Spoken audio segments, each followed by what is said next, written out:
Bubuhay dito sa mundo, hindi mo naman maiiwasan na meron talagang magagalit sa iyo, maiinis sa iyo, meron taong hindi magkakagusto sa iyo. Pero bago ka magmukmok, bago ka malungkot, bago mo tanungin, bago ka umiyak at magreklamo, tanungin mo, bakit kaya hindi ako gusto ng mga taong ito? Ask, why do they hate me? Do they hate me because I did something wrong to them? Or do they hate me because I do not follow them? May pagkakaiba po yun.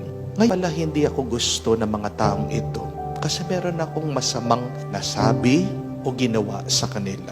Then, try to change how you act towards them.